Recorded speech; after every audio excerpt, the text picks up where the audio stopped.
اگر دیکھیں پہلی بات تو یہ کہ دیکھا یہ جائے گا کہ کیا تفویض طلاق تو نہیں ہوا تھا. تفویض کا مطلب ہوتا ہے سپرد کر دینا. طلاق مانے تفویض طلاق، طلاق کو سپرد کر دینا.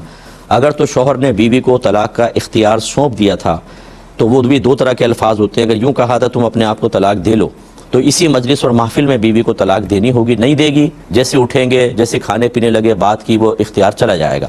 لیکن اگر دوام والے، ہمیشگی والے الفاظ سے اختیار دیا تھا کہ تم جب چاہو خود کو طلاق دے دو، پوری زندگی کے لیے اختیار عورت کو حاصل ہے. پھر اگر ایک کا اختیار دیا تھا تو ایک، دو کا اختیار ہے دو، تین کا اختیار دیا تھا تو تینوں کا اختیار عورت کو حاصل ہوگا. اس میں پھر وہ یہ کر سکتی ہے کہ وہ کہے کہ میں اپنے آپ کو طلاق دیتی ہوں.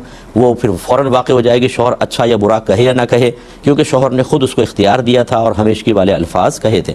تو یہ جو بعض اوقات نکاح نامہ فل کرتے ہوئے اس میں لکھتے ہیں کہ کیا شوہر نے بیوی کو طلاق کا کوئی اختیار دیا ہے، تو اس میں بعض اوقات یس کر دیتے ہیں.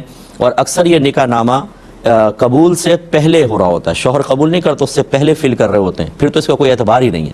اور قبول کرنے کے بعد اگر فل کیا تو وہ اس میں اگر دوام کے الفاظ نہیں ہیں تو یاد رکھیں کہ نکاح کی مجلس تک ہی حق رہے گا. جیسے یہ بدل گئی وہ حق گیا. تو یہ لوگوں کو پتہ ہی نہیں ہوتا، لکھوا لیتے ہیں اور بعد میں اختیار نہیں رہتا، بلکہ لڑکیاں بعض اوقات اس اختیار کو استعمال کر کے جدا بھی ہو جاتی ہیں، حالانکہ ان کا اختیار تو ختم ہو چکا تھا. تو یہ ذہن میں رکھیں. اچھا، اب اگر شوہر نے تفویض طلاق نہیں کیا تھا، ویسی عورت کو معلوم نہیں تھا، اس نے کہا میں اپنا طلاق دیتی ہوں، تو اس میں پھر یہ ہوتا ہے کہ اگر شوہر نے جواب میں اچھا کہا تو اس کی نیت معلوم کریں. اگر وہ واقعی اس کو کہہ رہا تھا کہ ہاں ٹھیک ہے، ایک تو ہاں ٹھیک ہے کہتا تو پھر تو کوئی شبہ ہی نہیں تھا. لیکن اچھا میں تو یہ ہو سکتا ہے تنزیہ بھی کہہ سکتا ہے اچھا یوں.